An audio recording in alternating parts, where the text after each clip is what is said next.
So this is our Primo. As you can see, this is the one I bought, and I try to make it work, but for some reason it's not. The water is not going down. See, and the hot water button is not working either. So what I did to fix it, I didn't really fix it. I kind of contacted the company on how to replace this Primo, and what the company did is they just sent me a new one. They just like took a picture of it. They just all they do is they just want me to take a picture of the model number and the barcode. If it's still in warranty, I think this is still in good condition. And all you have to figure out is how to fix this dispenser, because somehow the dispenser is not picking up the water from inside and then pouring it out.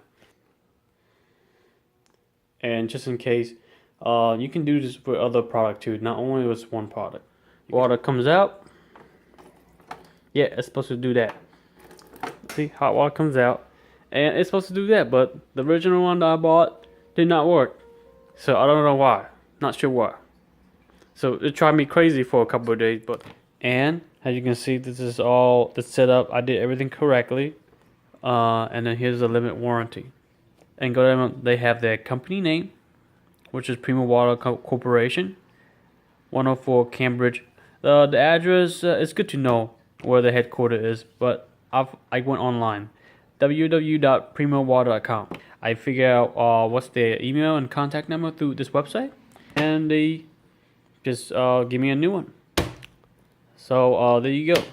Hopefully it helped you guys figure out on how to troubleshoot if you guys ever had a Primo or any sort of other electronics or device you bought from a store, and just file for a limited warranty and they'll ship you a new one, working condition. And I didn't have to waste any money buying the other one.